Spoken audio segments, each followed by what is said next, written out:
बिस्मिल्लाहिर्रहमानिर्रहीम।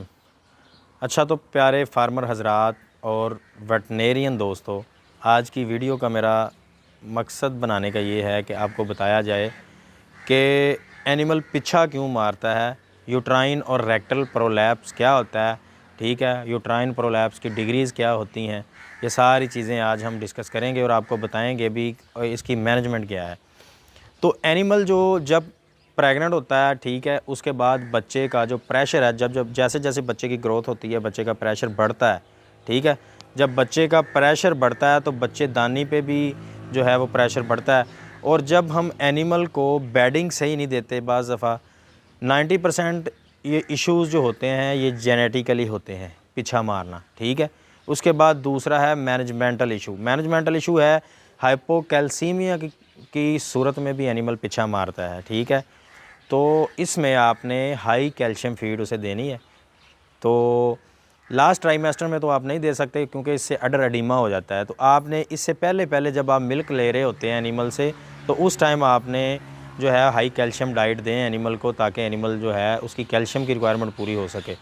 दूसरा ये है कि एनिमल को बैडिंग हम ठीक नहीं देते। गर्दन ऊंची होती है और बैक साइड जो है वो स्लोप की तरह होती है, रैम्प की तरह।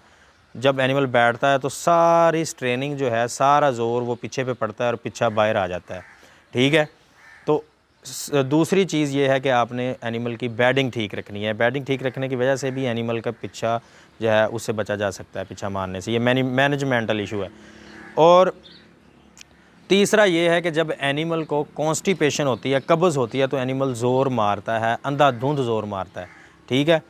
तो क्योंकि पेरिस्टाल्टिक मूवमेंट भी जो है वो लो हो चुकी होती हैं, तो ज़ोर मारने की वजह से एनिमल का जो पीछा है वो बाहर आ जाता है। यानी यूट्रस जो है एनिमल, प्रेग्नेंट एनिमल की यूट्रस जो बाहर आ जाती है। और बाज़ दफ़ा रेक्टल प्रोलैप्स भी होता है। रेक्टल प्रोलैप्स भी मोस्टली जो है बेडिंग अच्छी ना देने की वजह से और कॉन्स्टिपेशन की वजह से और जेनेटिक इशू की वजह से भी होती है। क्योंकि ये जेनेटिकली एनिमल में भी होती है कि अगर जो हमारे पास कट्टी या बच्ची है उसकी माँ ने पीछा मारा हो, तो कट्टी और बच्ची जो है उसमें 90+ चांसेस होते हैं, 95% चांसेस होते हैं कि वो पीछा मारेगी, ठीक है।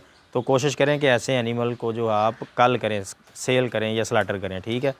तो इससे भी आप बच सकते हैं। और दूसरा ये है कि इसकी मैनेजमेंट क्या है, बाज़ दफ़ा गाँव में लोग छिक्की लगाते हैं, वो भी अच्छी है, छिक्की लगानी चाहिए, लेकिन बाज़ दफ़ा उससे ज़ख़म हो जाते हैं, ठीक है।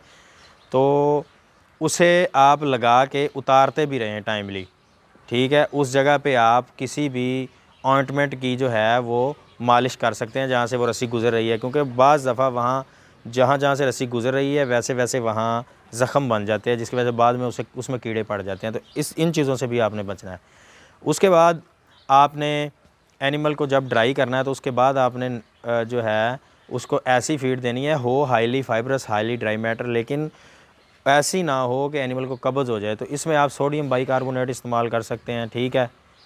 उसमें ये होगा कि सोडियम बाइकार्बोनेट डाइजेशन अच्छी करता है, फर्मेंटेशन का अमल को तेज़ करवाता है, तो एनिमल को कब्ज़ नहीं होगी, जिसकी वजह से एनिमल पीछा नहीं मारेगा। उसके बाद आपने लास्ट ट्राइमेस्टर में एनिमल को प्रोजेस्टेरोन लगाना है। जब एनिमल पीछा मारता है तो उसको आप प्रोजेस्टेरोन लगाएं, ठीक है। प्रोजेस्टेरोन एक प्रेगनेंसी मेंटेन करने वाला हार्मोन है। ये अगर गाय या भैंस ज़ोर लगाए भी तो उसका प्रेगनेंसी जो है, उसका बच्चा जो है उस पर असर नहीं आएगा, ठीक है। ये हार्मोन एनिमल को काम करता है, रिलैक्स करता है, मतलब प्रेगनेंसी को मेंटेन रखता है, ठीक है। तो ये आप लगा सकते हैं।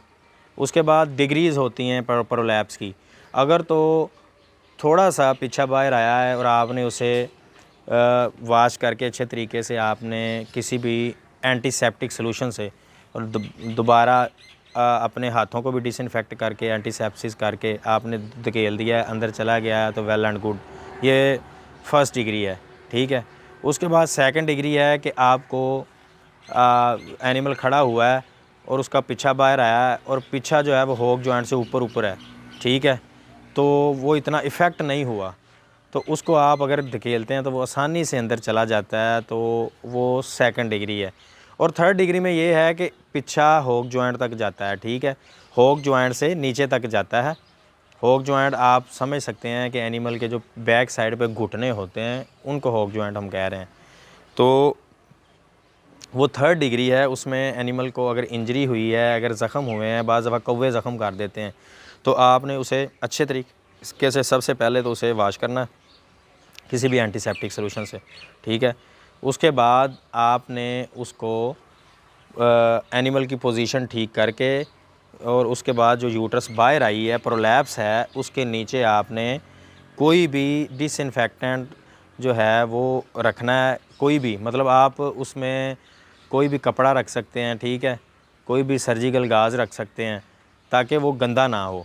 और उसके बाद आपने अगर वो एनिमल इंजरी हुई है यूट्रस पे, तो आपने उसे सुचरिंग करके अंदर करना है ताकि एनिमल को इन्फेक्शन ना हो और एनिमल की डेथ ना हो सेप्टिसीमिक शॉक की वजह से, ठीक है। और 4th डिग्री में ये होता है कि सारा ही पीछा बाहर आ जाता है, तो वो बहुत ही ऐसा केस जो 4th डिग्री प्रोलैप्स है वो बहुत ही सीरियस केस होता है, क्योंकि उसमें यूट्राइन आर्टरी जो है वो इफ़ेक्ट हो सकती है, ब्लीडिंग बहुत ज़्यादा होती है, हाइपोवोलेमिक शॉक की वजह से मोस्टली एनिमल की डेथ हो जाती है इन हालात में।